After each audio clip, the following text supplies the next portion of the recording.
स्वदेशी आत्मनिर्भर भारत के माध्यम से इस डिजिटल प्लेटफॉर्म पर संबद्ध श्री विशाल जी, श्री आलोक जी, श्री सुनील जी, श्री निहाल जी, श्री विकास राज जी, श्री सिद्धार्थ जी एवं पूरी टीम तथा अत्यंत प्रिय श्री मनीष जी, आज हम नई शिक्षा नीति एवं आत्मनिर्भर भारत पर विचार विमर्श करने के लिए इस डिजिटल प्लेटफॉर्म पर जुड़े हुए हैं, एकत्र हैं।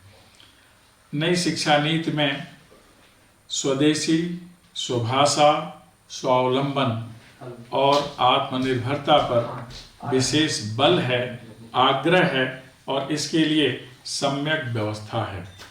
यह नई शिक्षा नीति सुविचारित, सुव्यवस्थित, समेकित और सर्वसमावेशी है, संकल्प से सिद्धि की ओर ले जाने वाली है, जग को जड़ से एवं मनुष्य को मनुष्यता से जोड़ने वाली है, सनातनता को आधुनिकता से जोड़ने वाली है, भारतीय परंपरा और चिंतन धारा को वेगवान बनाने वाली है, मानविकी, कला, विज्ञान, वाणिज्य, स्पोर्ट्स सेट में आदिवासी और अन्य ज्ञान सहित पारंपरिक भारतीय ज्ञान को पाठ्यक्रम में समाहित करने वाली है।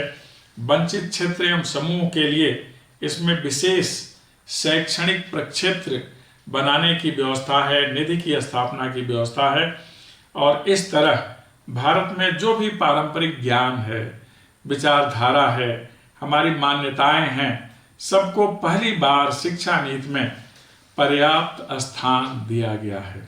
हमारे यहाँ भारतीय अस्मिता को लेकर, यत्ता को लेकर विशेष चिंता और चिंतन होता रहा है और इस पर हम सभी ने आचार्य परंपरा में बहुत अधिक ध्यान दिया है।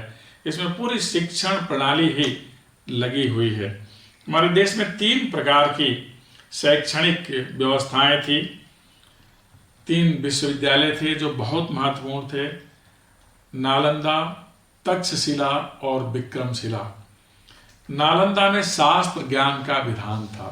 जितने भी शास्त्र हैं मनुष्य की उन्नति के, मानव मूल्यों को सहेजने के लिए, विकसित करने के लिए और उसके प्रति जन सामान्य में आकर्षण पैदा करने के लिए और प्राप्ति का भाव पैदा करने के लिए यह शिक्षा व्यवस्था नालंदा में थी।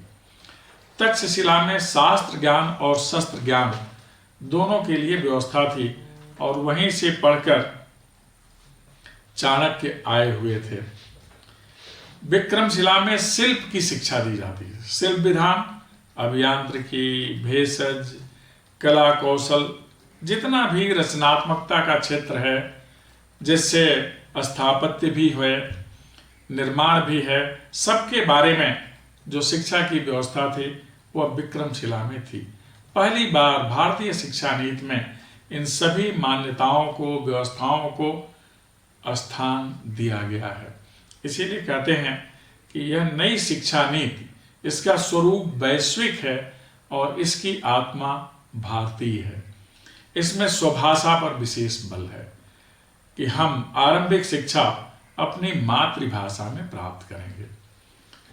संस्कृत के प्रति विशेष आग्रह है क्योंकि भारतीय आर्ष परंपरा, आर्ष ग्रंथ, यह सब संस्कृत में ही सुलभ है और आरंभिक ज्ञान की जितनी भी विधाएं हैं उनका अनुशीलन और प्रणयन संस्कृत भाषा में ही किया गया है। वह भाषा जिसे पाणिनि और यास्क जैसे मनीषियों ने समृद्ध किया है और व्याकरण सिद्ध किया है। यह विशेषता है। इस शिक्षा नीति की 4 विशेषताएं हैं। पहला, यह समग्र है, कॉम्प्रिहेंसिव है। इसमें बहुत सारे विषयों को स्पर्श करने की व्यवस्था है। आधार से शिखर पर जाने की व्यवस्था है, या आप कह लें आधार से आकाश तक की पहुंच बनाने वाली शिक्षा देने की व्यवस्था है।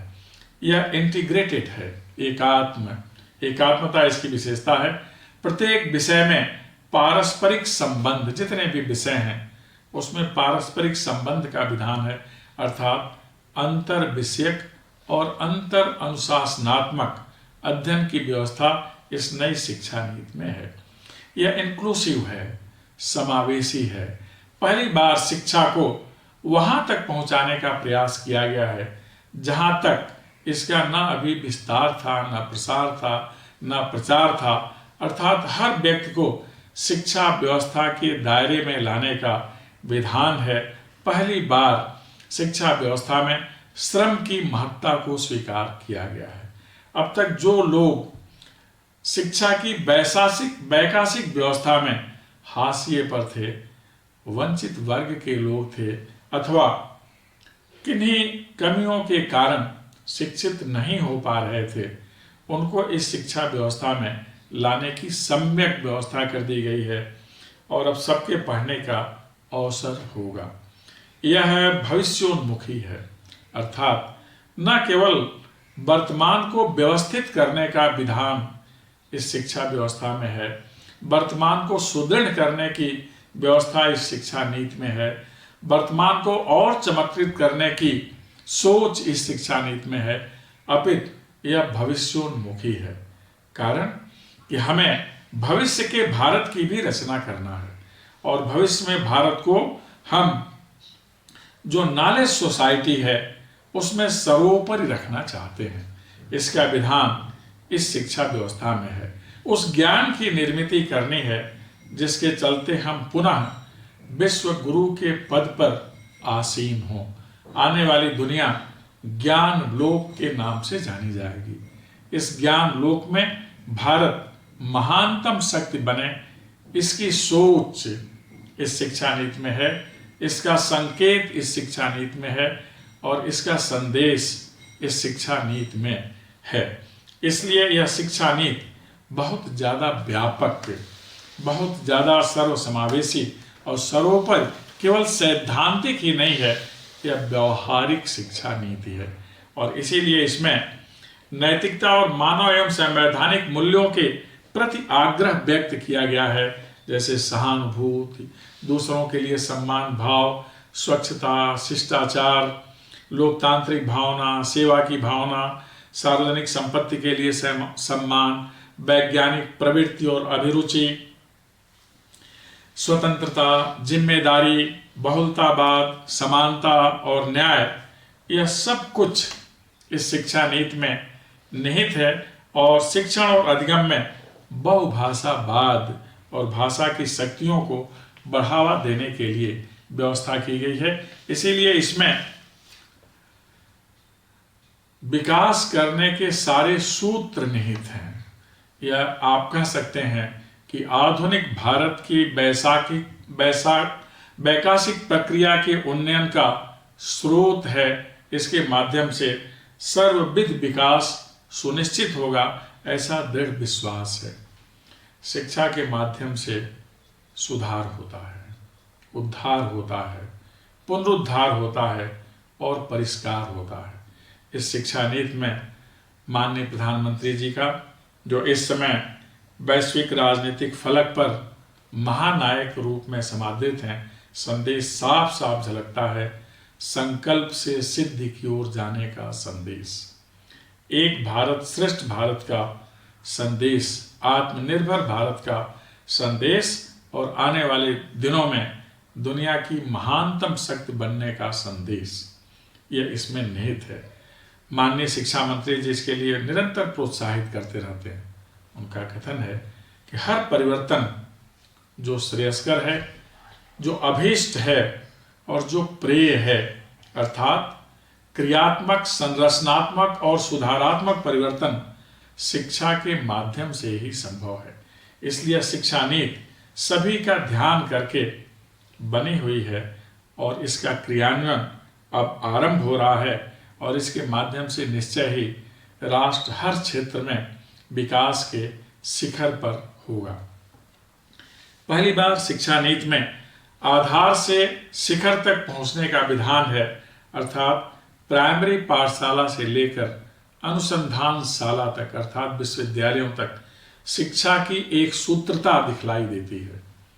5+3+3+4 का विधान है प्राइमरी स्कूल और स्कूली शिक्षा के लिए, जहां अंक और अक्षर ज्ञान कराया जाएगा विद्यार्थियों को, जहां भाषा और भाव का बोध कराया जाएगा विद्यार्थियों को, जहां वैज्ञानिक प्रवृत्ति की जानकारी दी जाएगी विद्यार्थियों को, और जहां व्यावसायिक शिक्षा क्या है, जीवन में आगे चलकर बढ़कर बनना क्या है, यह सोच उनके अंदर विकसित हो सके, यह व्यवस्था की गई है। इसीलिए पहली बार आंगनबाड़ी से लेकर और विश्वविद्यालय तक को इस शिक्षा के विधान में स्थान दिया गया है कि कैसे आरंभ में प्री स्कूल में बच्चे पढ़ेंगे, फिर कैसे आगे चलेंगे, फिर कैसे आगे बढ़ेंगे और बढ़ करके तब उच्च शिक्षा के क्षेत्र में जाएंगे। यह व्यवस्था की गई है कि अभी स्कूली शिक्षा तक जो एनरोलमेंट है वह पर्याप्त नहीं है। विधान किया गया है कि 2030 तक यह एनरोलमेंट नामांकन 100% हो जाए। इसके बाद विद्यार्थी उच्च शिक्षा के क्षेत्र में प्रवेश करेगा। अभी वहाँ नामांकन भी पर्याप्त नहीं है। अभी 26.3% नामांकन होता है उच्च शिक्षा में। इसे 2035 तक बढ़ाकर 50% करने का संकल्प है। पहली बार शिक्षा व्यवस्था में multiple entry and exit system लागू किया गया है, अर्थात अब विद्यार्थी के पास विषय चयन का विकल्प होगा। अब तक जो विद्यार्थी स्नातक में शिक्षा लेने के लिए आते थे उन्हें विषयों के समूह दे दिए जाते थे, उन्हीं समूहों में से कोई उन्हें पढ़ना होता था। लेकिन अब ऐसा नहीं है। अब केवल कानून और चिकित्सा की शिक्षा को छोड़कर जितनी प्रकार की शिक्षण व्यवस्था है, शिक्षा है, सबको एक में जोड़ा गया। उसमें इंजीनियरिंग भी है। अब विद्यार्थी मेटलर्जी के साथ म्यूजिक पढ़ सकता है, हिंदी पढ़ सकता है, हिंदी और राजनीति विज्ञान के साथ वो वनस्पति विज्ञान पढ़ सकता है। अर्थात अब विद्यार्थी के पास विकल्प होगा, वह स्वतंत्र होगा कि वह कौन सा विषय पढ़े और अपनी अभिरुचि के अनुसार से पढ़े।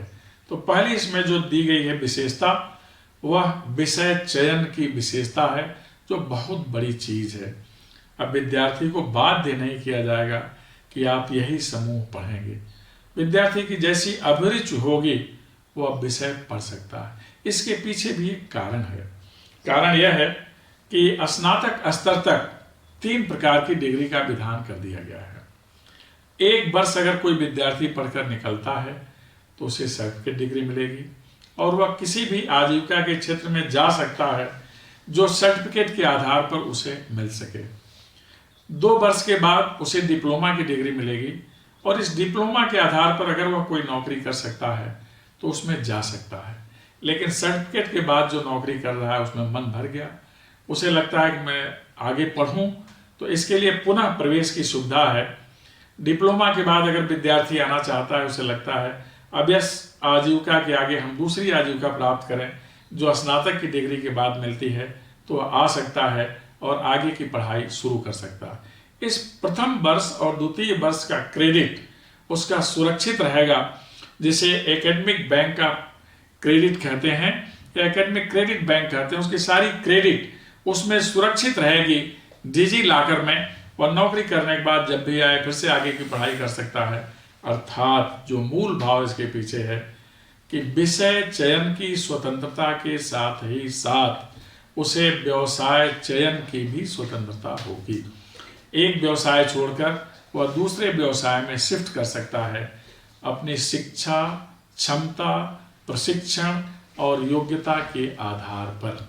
यह इस शिक्षण व्यवस्था की नई शिक्षा नीति में बहुत बड़ी विशेषता है और यह छात्रों के लिए बहुत ज़्यादा उपयोगी है। लेकिन यह सुविधा स्नातक स्तर तक ही है। स्नातक स्तर का पाठ्यक्रम 3 वर्ष का भी होगा और 4 वर्ष का भी होगा।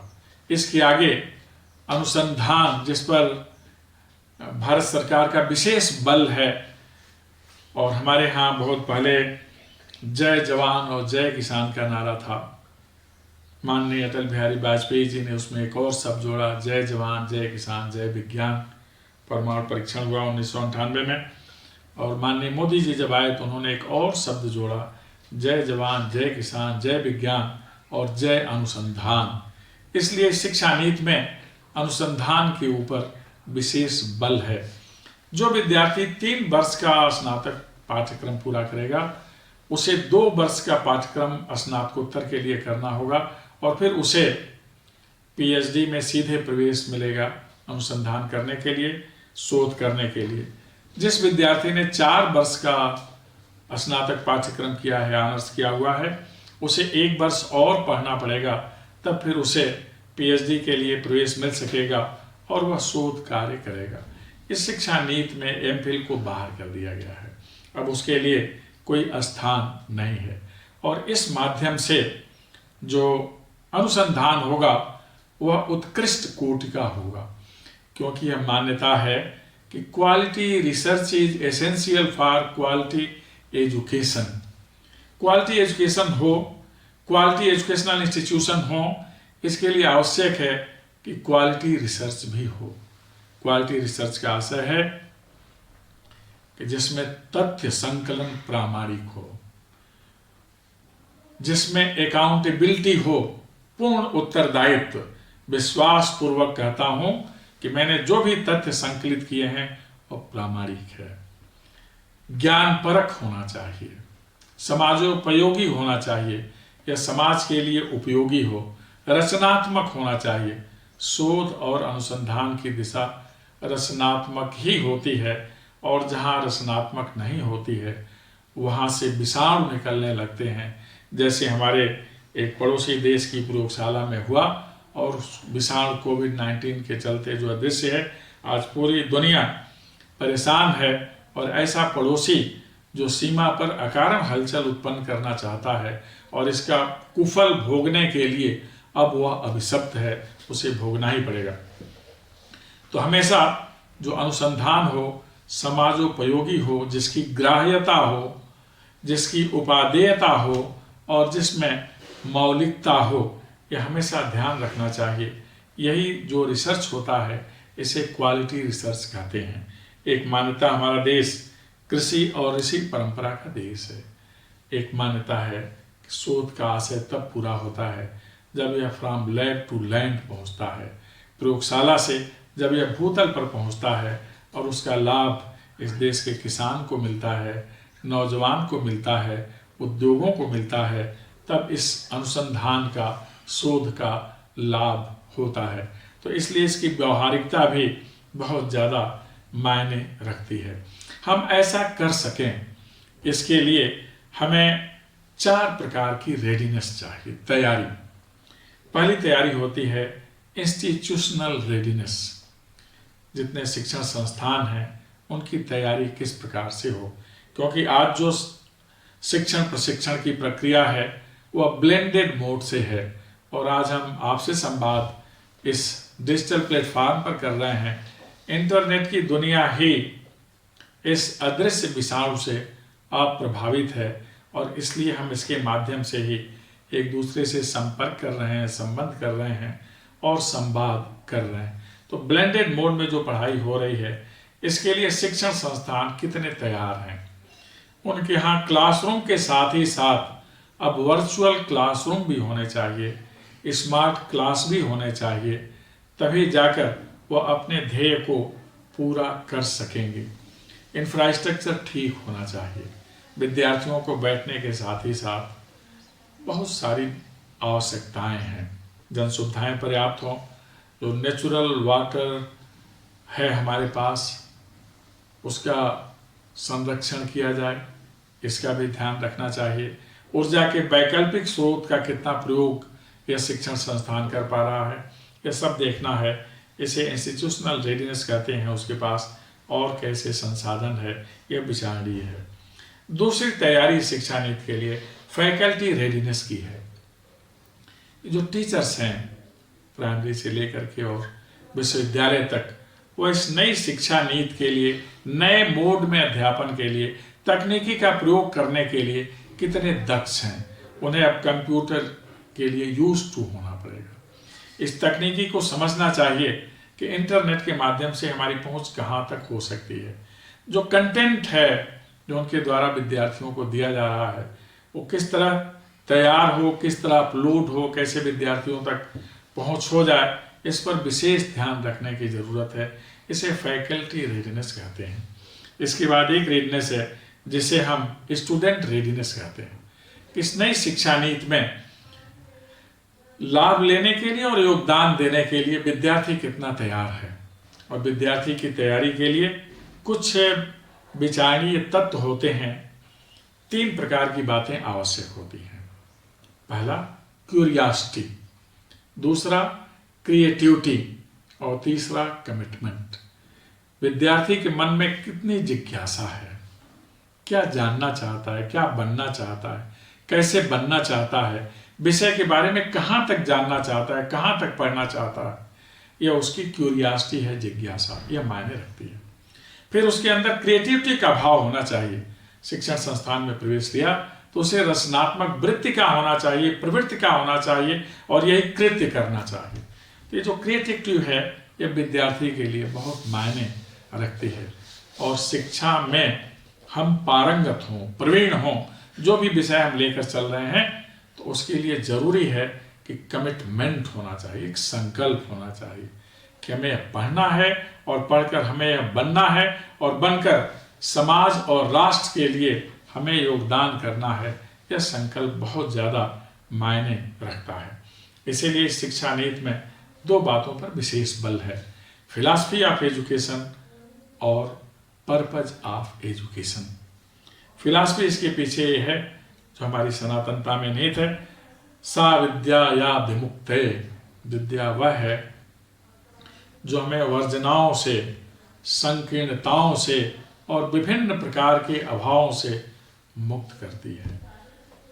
इस शिक्षा नीति के माध्यम से यही किया जाना है। फिर पर्पज ऑफ एजुकेशन, सर्वोन्नति, सर्वांगीण विकास, पूर्ण अभ्युदय, यह है इसका लक्ष्य है, आत्मनिर्भर भारत। तो शिक्षा नीति के माध्यम से यह हमें करना है। यह शिक्षा नीति 4 बातों पर अवलंबित है। इसका जो आधार है, पहला आधार है इंक्वायरी, दूसरा है डिस्कवरी, तीसरा है डिस्कशन और चौथा है एनालिसिस। इस शिक्षा नीति में इंक्वायरी का विधान है, हम जानें, हम समझें, हम प्रश्न करें, क्या करना है, क्या पढ़ना है, कैसे पढ़ना है, कौन सा शिक्षण संस्थान किस प्रकार की उच्च शिक्षा देता है, यह इंक्वायरी कहते हैं। यह शिक्षण संस्थान के लिए भी आवश्यक है और जो स्टेक होल्डर्स हैं, विद्यार्थी, टीचर्स, गार्जियंस, समाज के सभी सदस्य, वह इसके बारे में जिज्ञासा करें, जानकारी प्राप्त करें। फिर विश्वविद्यालय तो इसलिए होता है कि डिस्कवरी करें, खोज करें, अनुसंधान करें, शोध करें और इसके माध्यम से जीवन के प्रत्येक क्षेत्र में प्रवीणता की प्राप्ति हो। यह शिक्षा नीति में निहित है। डिस्कशन शिक्षा व्यवस्था की एक महत्वपूर्ण कड़ी है, संवाद, वार्तालाप, इसीलिए ब्लेंडेड मोड का अध्ययन है। क्लासरूम में विद्यार्थी से सीधे संवाद होता है, वार्तालाप होता है, डिस्कशन होता है, परिचर्चा होती है, बहुत सारी बातें इससे निकल कर आती हैं। अब विद्यार्थी स्वयं भी मूल्यांकन करेगा और उसका मूल्यांकन उसके मित्र लोग भी करेंगे, इसलिए मित्र बनाने का भी विधान डिस्कशन के साथ साथ संबंध भी बनाना है कि विद्यार्थी के बारे में और विद्यार्थियों की सोच क्या है। और जो आखिरी है वह है एनालिसिस, विवेचन की क्षमता विद्यार्थी में होनी है, विश्लेषण की क्षमता विद्यार्थी में होनी है, तभी जाकर विद्यार्थी विद्यार्जन करेगा जिसका अभीष्ट है, जिसका लक्ष्य है और जो उससे अपेक्षा करता है उसका परिवार, यह समाज, यह राष्ट्र। इसलिए इस शिक्षा में 5 स्तंभ निर्धारित किए गए हैं। पहला स्तंभ है एक्सेस, पहुंच।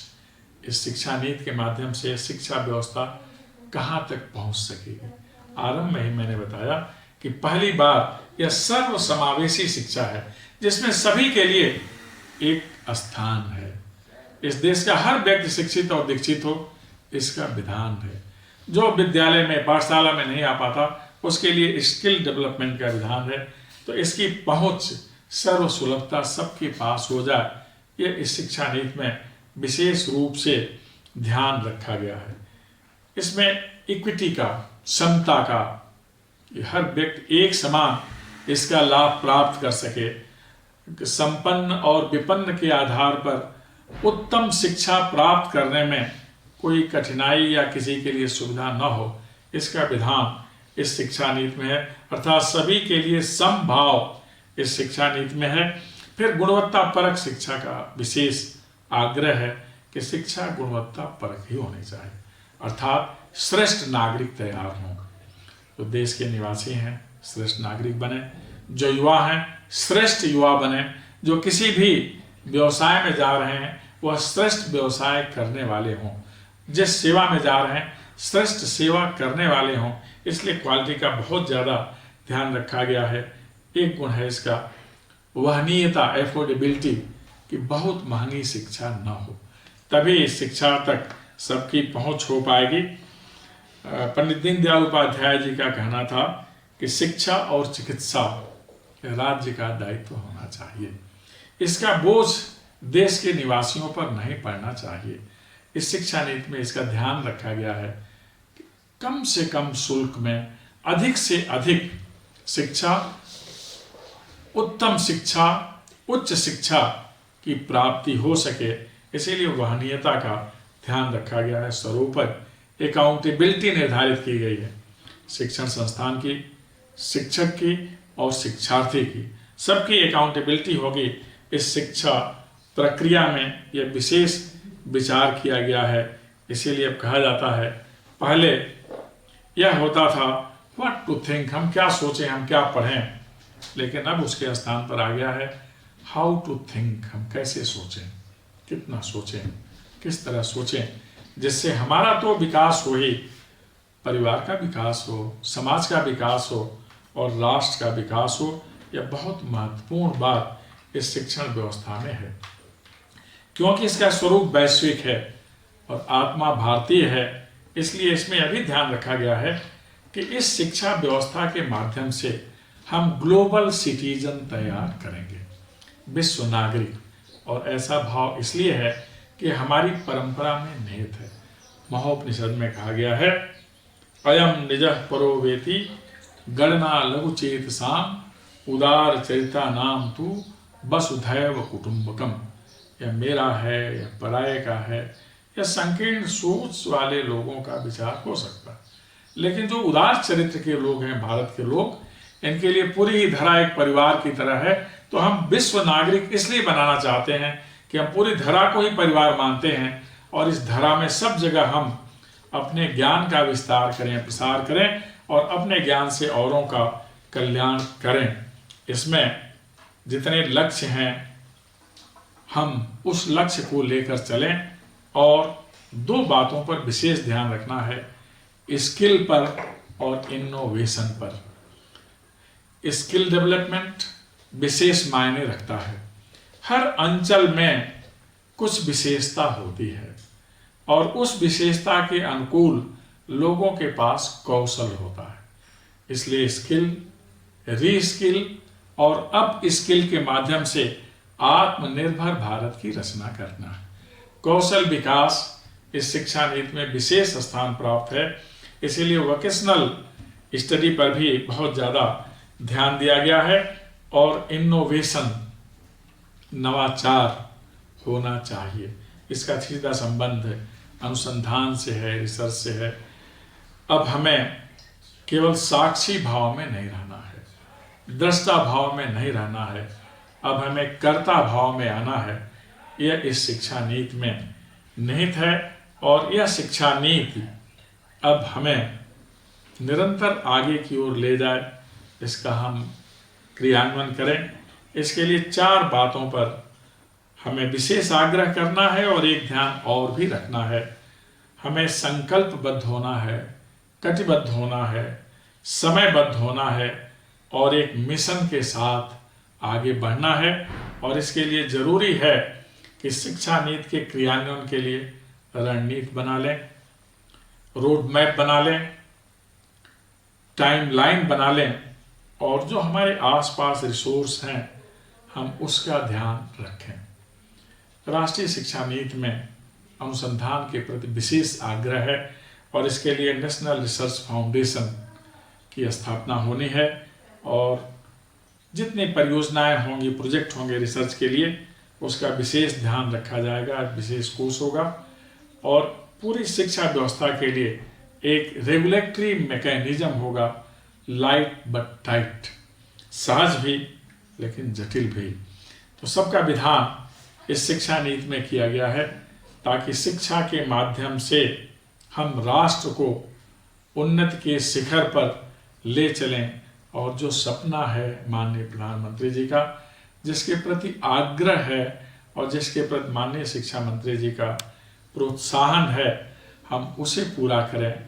आत्मनिर्भर भारत का, सर्वगुण संपन्न भारत का और आने वाले दिनों में दुनिया को आलोकित करने वाले भारत का, कि हम जानते हैं कि आने वाली दुनिया ज्ञान की दुनिया है, उस दुनिया की महानतम शक्ति बनना है और महानतम शक्ति तो हम शिक्षा के माध्यम से ही बन सकेंगे और तब बनेंगे जब हम अपने परंपरागत ग्रंथों को भी जो संस्कृत साहित्य में हैं विशेष ध्यान रखें, आंचलिक भाषा में अध्ययन करें, मातृभाषा में अध्ययन करें। यह स्वदेशी के साथ स्वभाषा का विशेष संबंध है। हमारी सोच, हमारे चिंतन का विकास मातृभाषा में ही होता है। आरंभिक स्तर पर सब जगह मातृभाषा में शिक्षा देने की विशेषता है और इसी से हम अपने आर्ष ज्ञान को, समकालीन ज्ञान को आधुनिकतम ज्ञान के साथ जोड़ सकेंगे और भविष्य के लिए बहुत कुछ कर सकेंगे, जैसे हमारे ऋषि करते थे और कृषि परंपरा में लगे हुए लोग यह करते थे। तो इसका हमें विशेष ध्यान रखना है और यह ध्यान रख करके ही हम भारत को आत्मनिर्भर भारत बना सकेंगे। आत्मनिर्भरता के लिए बार बार माननीय प्रधानमंत्री जी हम लोगों को संदेश भी देते रहते हैं, सुझाव भी देते रहते हैं और संकेत भी करते रहते हैं। यह बहुत महत्वपूर्ण बात है जिस पर हमें निरंतर ध्यान देना चाहिए। आत्मनिर्भर भारत का आशय है कि एक ऐसा भारत जहां आय और रोजगार के पर्याप्त अवसर हों, एक ऐसा भारत जहां किसी भी प्रकार का अभाव न हो, एक ऐसा भारत जो निरंतर गतिशील हो, एक ऐसा भारत जो निरंतर श्रमशील हो। हमारे यहाँ रोजगार और विश्वास पैदा करना यह आत्मनिर्भरता का मूल आधार माना गया है। हम सभी अब उस दिशा में अग्रसर हैं। इस आत्मनिर्भरता का मार्ग गांव से होकर निकलता है, अर्थात गांव स्वावलंबी हों, आत्मनिर्भर हों। आश्रम, देवालय, शिक्षालय यह सब आत्मनिर्भरता में अपना योगदान करें। प्राचीन काल में जितने भी आश्रम थे, देवालय थे और शिक्षालय थे, यहाँ भी आय और आजीविका के साधनों का बोध कराया जाता था, क्योंकि वहीं से दक्ष और शिक्षित लोग निकलते थे। आस्था और विज्ञान दोनों का समन्वय होता था, इसलिए आत्मनिर्भरता में इन सभी के लिए विशेष स्थान है। साथ ही उत्पादन का वितरण के साथ संतुलन होना चाहिए और इसके लिए उचित नियमन होना चाहिए। खाद्यान्न सुरक्षा, ऊर्जा सुरक्षा, पर्यावरण सुरक्षा, आंतरिक और बाह्य सुरक्षा यह आत्मनिर्भरता के सोपान हैं या फलक हैं। इसके लिए बहुत कुछ करना है और यह सब करने का रास्ता शिक्षा नीति से ही निकलता है। माननीय प्रधानमंत्री जी ने इस आत्मनिर्भरता के लिए 9 शब्दों की सीढ़ी दी है: लॉ, लैंड, लेबर और लिक्विडिटी।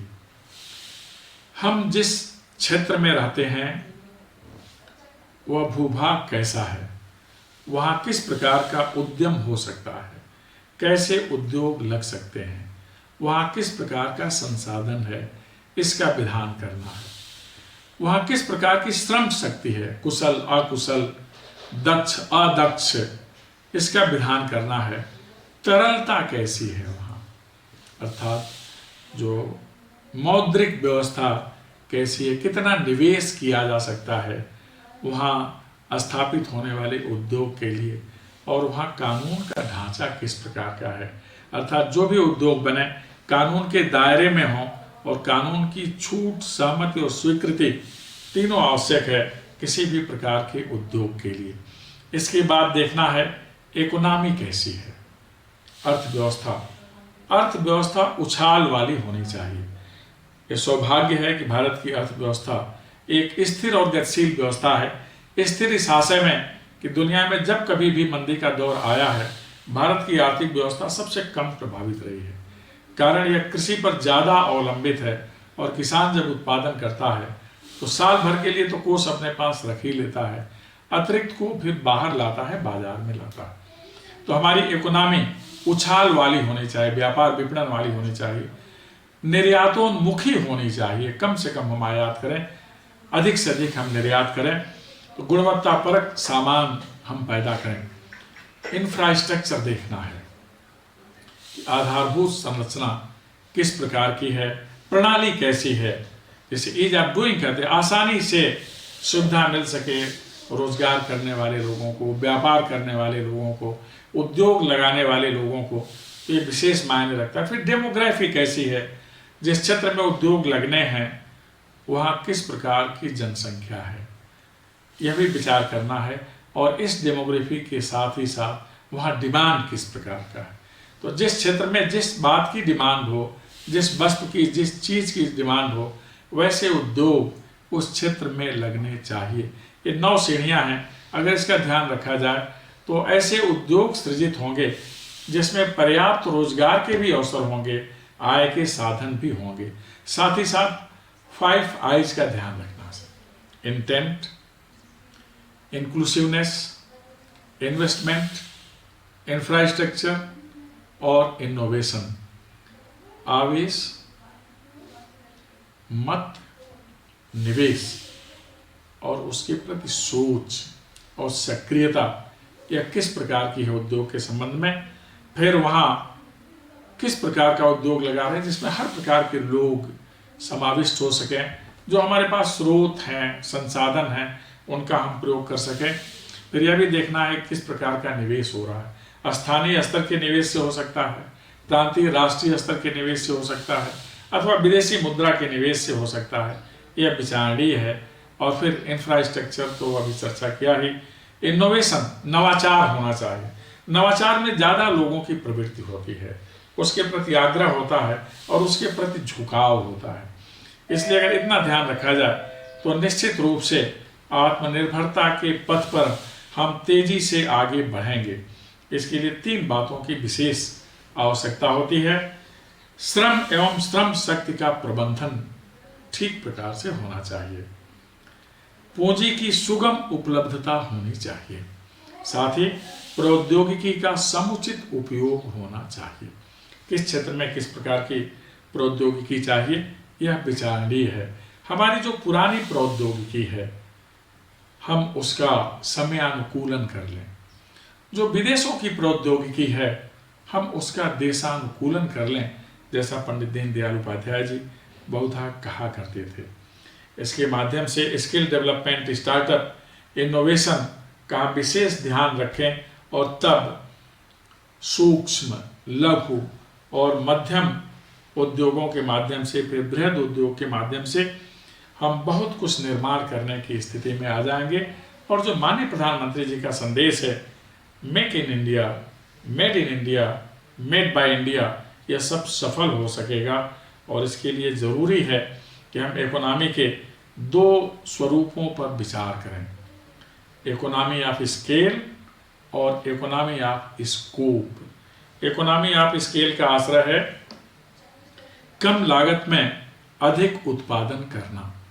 इससे बहुत अच्छा सामान बनेगा, लागत कम होने से कीमत कम होगी और उसकी पहुंच जन सामान्य तक हो सकेगी। दूसरा है इकोनॉमी ऑफ स्कोप, और इसका आशय है एक ही उद्योग में हम विभिन्न प्रकार के उत्पाद करें, अर्थात एक ही बड़ा औद्योगिक स्थान हो, विभिन्न प्रकार के सामान वहाँ बने, इसमें लागत कम लगेगी, उत्पादन अधिक होगा, विविध प्रकार के रोजगार लोगों को मिल सकेंगे और इस तरह से हम संगठित और असंगठित दोनों क्षेत्रों में लोगों को अधिक से अधिक रोजगार देने का विधान कर सकेंगे।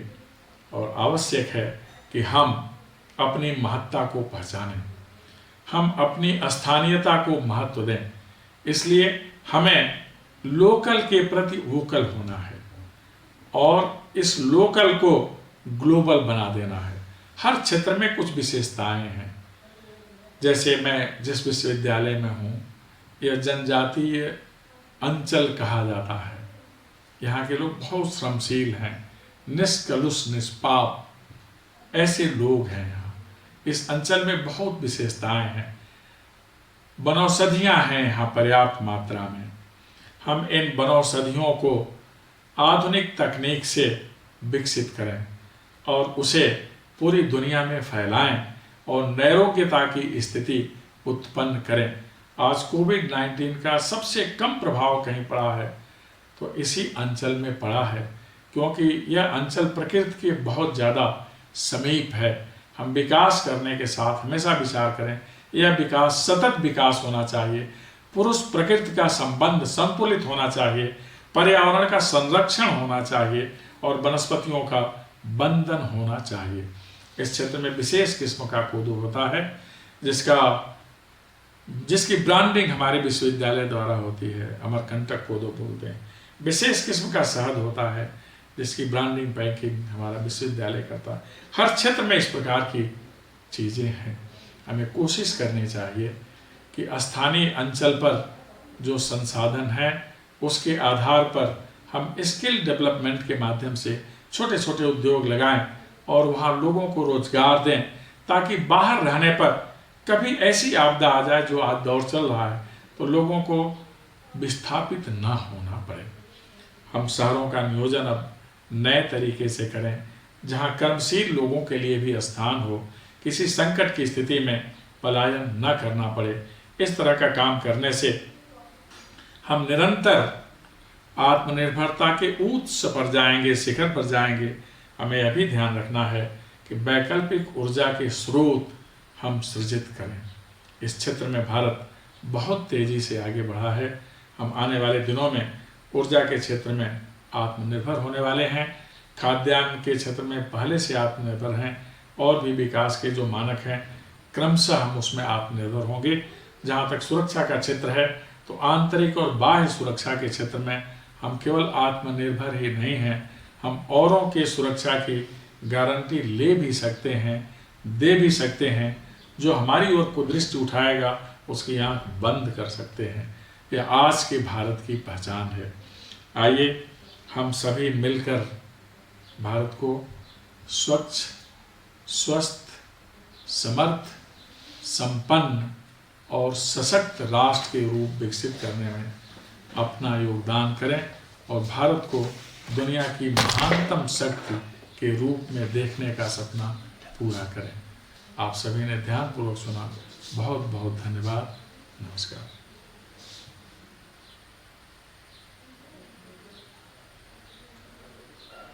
द्वारा बहुत ही सुंदर और सारगर्भित व्याख्यान हम सभी को सुनने को मिला है। आपके पाथे को, आपके बौद्धिक को, आपके मार्गदर्शन को हम नमन करते हैं। इतना सुंदर जानकारी आपने दिया है नई शिक्षा नीति के बारे में। तो ये और जिस भी माध्यम से जो भी बंधु भगिनी जुड़े होंगे अपने आपको सुन रहे होंगे वो जरूर मन प्रफुल्लित हो रहे होंगे इतनी सुंदर जानकारी देने के लिए। आपका पूरी टीम की ओर से स्वागत और आभार। विशाल जी हमारे साथ जुड़े हुए हैं। विशाल जी आपका स्वागत अभिनंदन है। बिहार प्रदेश का आपका कार्य देखते हैं तो आज के धन्यवाद ज्ञापन के लिए विशाल जी को आमंत्रित करेंगे। विशाल जी। जी धन्यवाद मनीष जी।